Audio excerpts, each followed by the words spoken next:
I like wolves. They seem like extraordinary animals. Besides being known as great hunters, these amazing animals also have a great impact on climate change. I visited the Wolf Hollow Sanctuary in Ipswich, Massachusetts, and was pleasantly surprised by what I learned.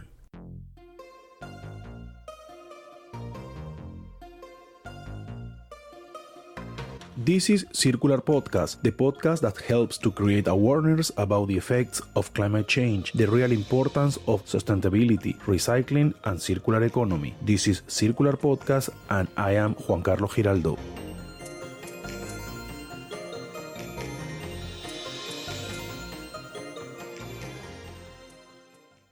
We're here in the Wolf Hollow in Ipswich, Massachusetts with Kevin Kenny. Kevin is the program manager of this nice nonprofit, and really I enjoy your time, Kenny. Listen all your presentation with the Wolves. How are you?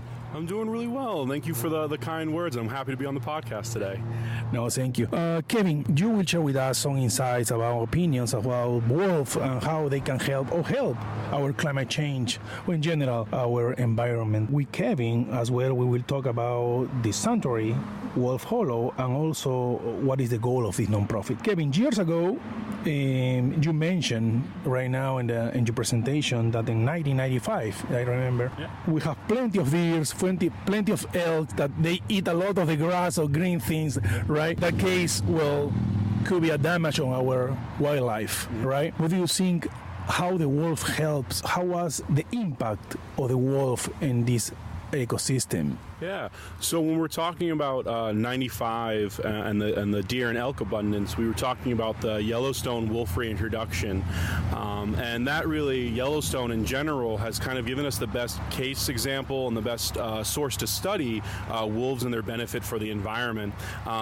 Because they are what's known as a keystone species, or basically an ecosystem manager. So that means that they can impact or have an effect, either directly or indirectly, on just about every level of the environment and the ecosystem. And some of that really just starts with the deer and the elk and how wolves will hunt them. So deer and elk, basically prior to wolves being in Yellowstone, deer and elk got pretty lazy. They had this 60-year absence where they didn't have this predator kind of chasing and hunting them around. So we had overbrowsing, overgrazing, all those nice fresh growths of flower bulbs, of new tree growth. That's all, delicious candy for a deer. That's kind of that great food source. So they would eat and eat and eat, and then they'd move on to only the next area once they were kind of done eating. Right. So wolves now coming back, hunting the deer. Well, you can't hang out in just an open valley, anymore if you got a wolf, nearby. Yeah. Right? You're gonna want to run. Yeah, you got to move. So they moved around a lot more. This gave more chances for that ecosystem, the grasslands, to start recovering and coming back. And we even not only saw a benefit to just the grasses growing, but we saw a benefit in how rivers were running.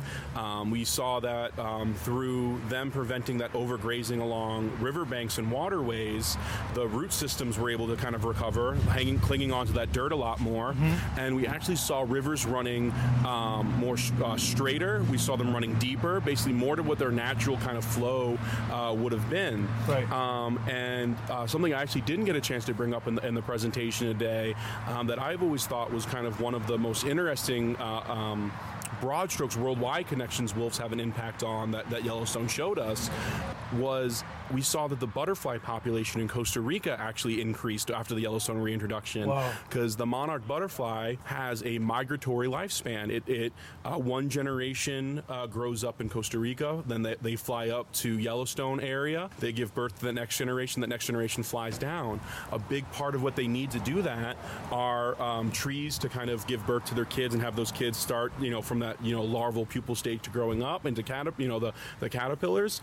And they also need plenty of milkweed available. Right. Both things that deer and elk were eating a lot of. So with them moving around a lot more of this recovering, it was this, from a whole, I don't know, I'm bad at geography, but over 1,000 miles away, exactly. You had this impact that showed there. So that is, just that one example of them being that ecosystem manager.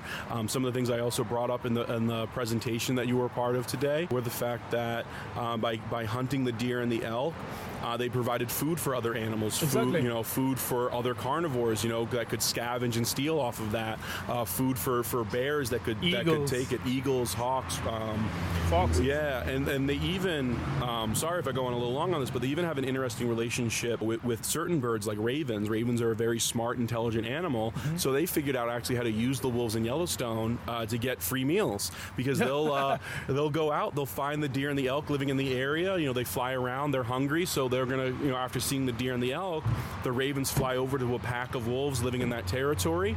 They'll actually harass and tease those wolves, because now the wolves chase the raven. Right. The raven lead them to the deer and the elk, and they get a good old meal out of that. And it's a little symbiotic partner relationship. Exactly.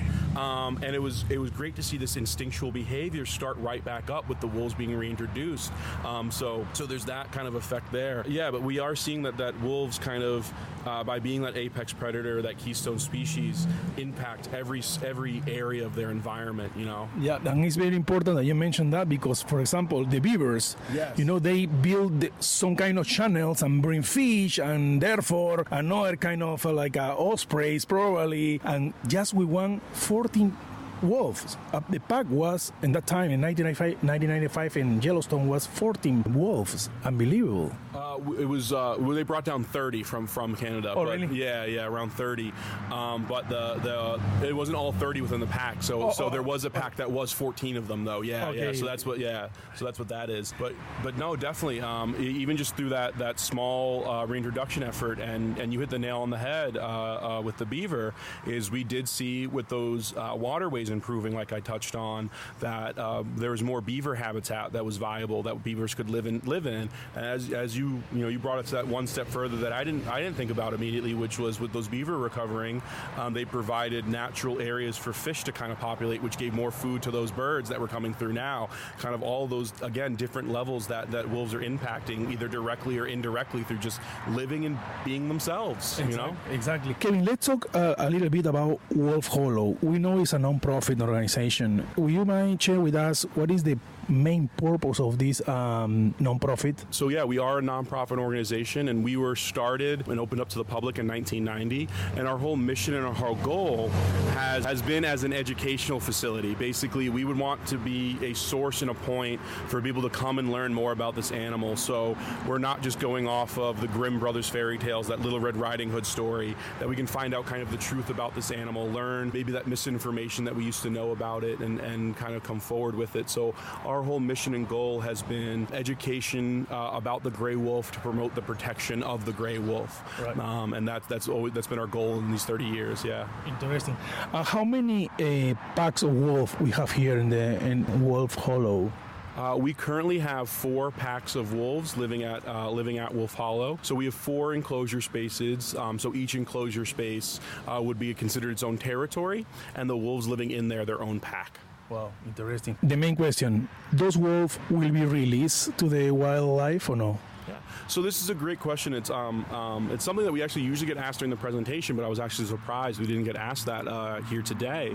And no, these guys are not candidates. They would not be able to be released back into the wild. So for the wolves at Wolf Hollow, in order for them to see people, be comfortable around people, they go through what is known as socialization, basically building up trust bonds and comfort with humans, because instinctually, wolves in the wild and wolves in general are very cautious towards us. Right. Basically, the wolves that survived all of the culling, hunting, and poisoning that we were doing in the 1700s, 1800s, and even in the early 1900s were the ones that learned to stay away from human beings. So wolves now are pretty cautious towards us and kind of wary of us. So the fact that these guys have been socialized to build up trust bonds with the staff members that work with them, that means if these guys were to get put back in the wild, it would be very likely that they would come too close to people, and close to people who wouldn't understand that this was an animal that was socialized, not an animal necessarily looking to them for food or anything like that.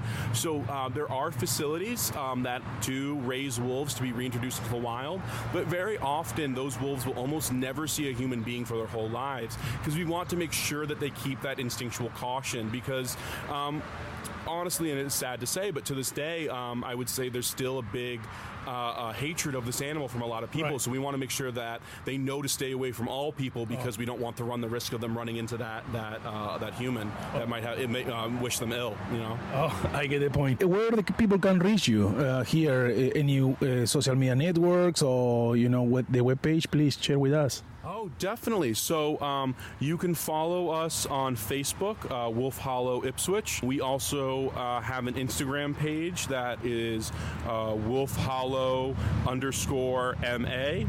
And you can find also both of those links on our website, which is wolfhollowipswich.org. And it's going on that website. You can also find out here, you can come out to Wolf Hollow, see a tour or a presentation. Or if you have any questions that you want to ask me, maybe something you want to know a little bit more about, you're going to find an email address that you can contact me through that as well. And you know what? I love talking about wolves, so I'm always happy to answer more questions about it. Okay. No, Kevin, thank you for your time. No worries. Thank you very much for having me on. This was great. I had a really good time. Yeah. No, thank you so much. I'm here in Ipswich, Massachusetts, and thank you so much, Kevin, for your time.